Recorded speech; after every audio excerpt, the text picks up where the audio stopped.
श्री रामकृष्णन को white house में artificial intelligence यानी कि एआई के सीनियर पॉलिसी एडवाइजर के रूप में अपॉइंट किया गया है, जिसने सिलिकॉन वैली टेक लीडर्स और मेगा यानी कि make America great again movement के समर्थकों के बीच एक बड़ा विवाद खड़ा कर दिया है। इस विवाद का मुद्दा अमेरिका की इमिग्रेशन पॉलिसी और ये है कि भारत जैसे देशों से आने वाले टैलेंटेड लोग अमेरिका की टेक्नोलॉजी इंडस्ट्री को प्रभावित करने में ज्यादा भूमिका निभाएंगे। जब सोशल मीडिया प्लेटफॉर्म एक्स पर एक यूजर ने सवाल उठाया कि क्या आपने इस भारतीय को अमेरिका चलाने के लिए वोट किया था, तब डेविड सैक्स, जो सिलिकॉन वैली के एक मेजर एंटरप्रेन्योर हैं, उन्होंने कृष्णन के समर्थन में जवाब दिया कि कृष्णन अमेरिकी नागरिक हैं और पिछले 10 साल से अमेरिका में रह रहे हैं। सैक्स ने यह भी कहा कि कृष्णन केवल एआई पॉलिसी पर सलाह दे रहे हैं, वो इमिग्रेशन पॉलिसी के बारे में कोई निर्णय नहीं ले रहे हैं। सैक्स ने कहा कि ये हमले काफी हार्श और बिना किसी हॉलिडे स्पिरिट के हैं। ये बयान उस समय आया है जब राइट विंग क्रिटिक्स जैसे कि कंजर्वेटिव कमेंटेटर लूमर ने कृष्णन की नियुक्ति पर विरोध जताया था।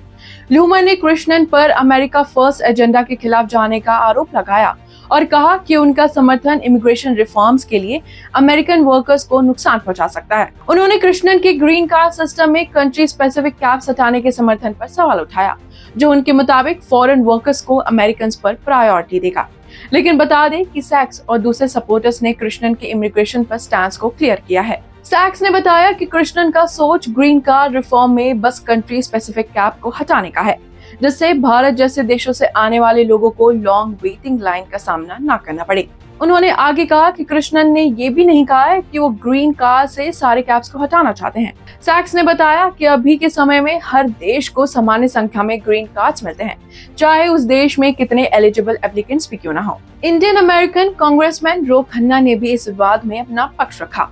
उन्होंने कृष्णन के ऊपर हो रही आलोचना का विरोध करते हुए कहा कि कृष्णन की सफलता अमेरिकी एक्सेप्शनलिज्म को दिखाती है, ना कि इसके लिए कोई खतरा। खन्ना ने कहा कि अच्छा है कि दुनिया भर के टैलेंटेड लोग अमेरिका आना चाहते हैं और कृष्णन का हाई गवर्नमेंट पोजीशन पर पहुंचना इस बात का सबूत है। बता दें कि इस विवाद का एक important issue H-1B visa programme है, जो अमेरिकन कंपनीज को हाई स्किल्ड फॉरेन वर्कर्स को नौकरी देने की परमिशन देती है, खासकर टेक्नोलॉजी के क्षेत्र में। लूमर जैसे आलोचकों का कहना है कि इसका दुरुपयोग कंपनीज अमेरिकन वर्कर्स को चीफ फॉरेन वर्कर्स में बदलने के लिए करती है।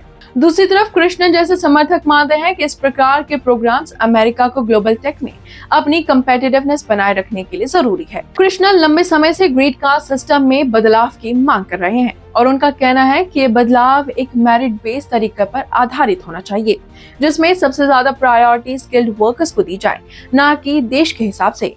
अभी के सिस्टम में भारत जैसे हाई डिमांड वाले देशों के लोग ग्रीन कार्ड के लिए सालों तक इंतजार करते हैं, जबकि दूसरे देशों के एप्लीकेंट्स को जल्दी मिल जाता है। कृष्णन का मानना है कि अगर कंट्री स्पेसिफिक लिमिट्स को हटा दी जाए तो अमेरिका एक और ज्यादा स्मार्ट और फास्ट सिस्टम बन सकता है, जो टेक्नोलॉजी सेक्टर की तेजी से बढ़ती जरूरतों को बेहतर तरीके से पूरा कर सके। एआई के सीनियर पॉलिसी एडवाइजर के रूप में कृष्णन का ज्यादा ध्यान अमेरिका की आर्टिफिशियल इंटेलिजेंस पॉलिसी को शेप देने पर होगा।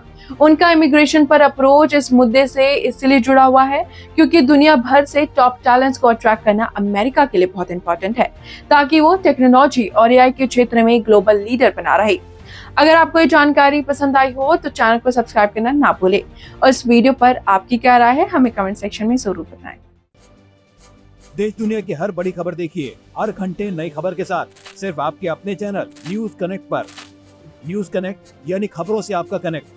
न्यूज कनेक्ट को लाइक करें और सब्सक्राइब करें ताकि आप रहें हर वक्त हर खबर से अपडेटेड।